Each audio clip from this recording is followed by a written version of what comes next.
bersama Selicia Widya, berikut kembali kami sampaikan berita Mataram hari ini.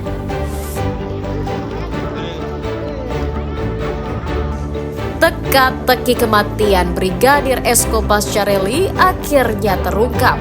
Polisi menetapkan istri korban sebagai tersangka utama.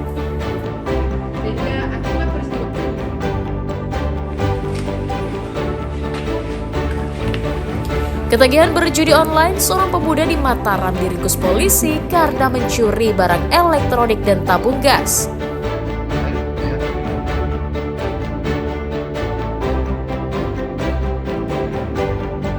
Persiapan infrastruktur terus dikebut. MGPA memastikan MotoGP siap digelar, para pembalap dan kru akan tiba pekan depan.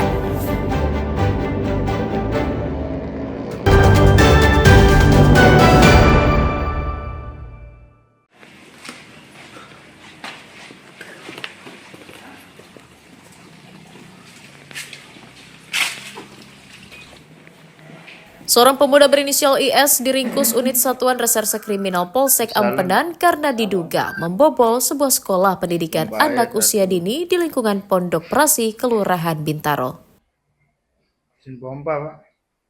Tersangka ditangkap atas laporan pihak sekolah yang kehilangan barang elektronik dan tabung gas yang disimpan di dalam ruang guru. Dari hasil olah TKP dan pemeriksaan saksi, polisi membekuk tersangka di rumahnya usai menjual barang curian. Dari tangannya, polisi menyita 1 unit speaker aktif, tabung gas, dan sebuah sepeda listrik sebagai barang bukti kejahatan. Tersangka diketahui merupakan residivis pencurian dan pernah dihukum pada tahun 2024 lalu. Modusnya pelaku masuk ke dalam sekolah melewati jendela, kemudian mengambil perlengkapan kelas yang ada di laut tersebut. Betul, jadi masuk lewat jendela kelas. Jadi kami mengamankan barang bukti speaker aktif, merek DAT, kemudian tabung gas LPG 3 kg dan 1 unit sepeda listrik. Tersangka mengaku nekat mencuri karena ketagihan berjudi online. Nah, yang kemarin speaker ini di mana? Oh, di Sekolah. di apa namanya sekolah? Oh, di sekolah. Dalam sekolah. Iya. PAUD. Sekolah PAUD. Pagi, siang, atau malam nyuri? Malam. Malam. Jam berapa? Sekitar jam 1, kurang lebih jam 1. Rencananya mau dipakai apa itu? Jual, Jual uang mau dipakai apa? belanja Pak. Belanja apa? Belanja buat sehari-hari. Atas ulahnya, tersangka dijerat pasal 363 Undang-Undang KUHP tentang pencurian dengan pemberatan dengan ancaman hukuman pidana 7 tahun penjara. Awaludin dan Riyadi Sulhi melaporkan dari Kota Mataram.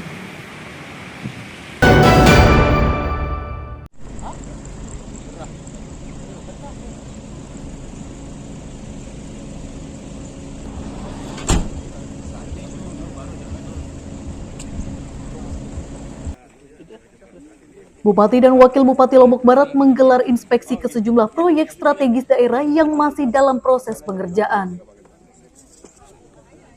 Ini untuk memastikan pembangunan fasilitas publik dapat dikerjakan sesuai spesifikasi dan tuntas pengerjaannya dalam waktu yang disepakati.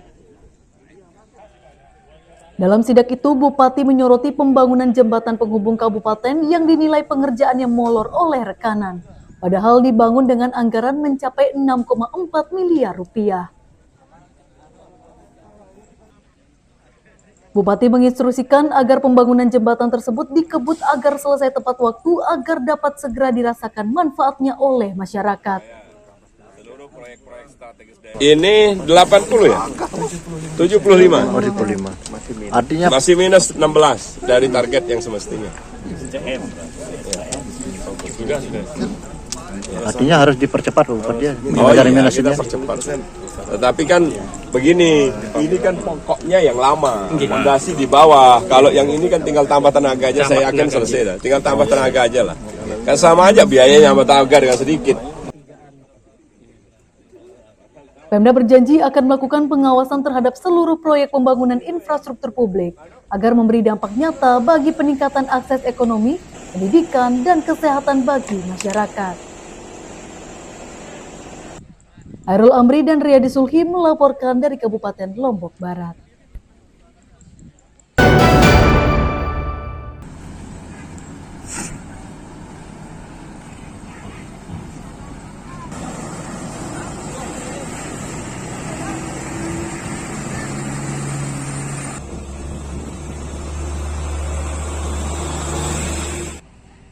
Otoritas Pelabuhan Lembar Kabupaten Lombok Barat mulai mengatur jadwal operasional dan penyeberangan kapal penumpang dari dan menuju Pulau Lombok. Ini menyusul masih terjadinya dugaan gelombang cukup tinggi yang melanda sebagian wilayah, termasuk di perairan Selat Bali memasuki bulan September. Jadwal keberangkatan kapal dilakukan dengan tetap berkoordinasi dengan pihak BMKG untuk memastikan keselamatan pelayaran dan resiko kecelakaan di laut. Meski belum mempengaruhi jadwal operasional kapal, namun pihak pelabuhan memastikan ada penundaan keberangkatan atau kedatangan kapal jika terjadi cuaca buruk. Tak hanya memastikan kelayakan operasional kapal, otoritas juga mengimbau para nahkoda memperhatikan kondisi cuaca saat sandar maupun berangkat. Dan pelabuhan ini siap untuk melaksanakan. Sejauh ini kita belum menghadapi adanya penundaan maupun penghentian pemberhentian sementara pelayaran lintasan Lembar Padang Bae dengan kondisi cuaca yang terjadi belakangan ini. Dan tetap kita akan berkoordinasi dengan pihak terkait, terutama BMKG, untuk bisa melakukan pelayaran dengan baik.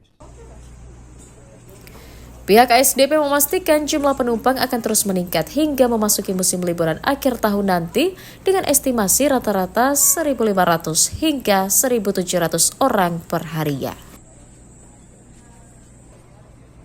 Hairul Amri dan Riyadi Sulhi melaporkan dari Kabupaten Lombok Barat.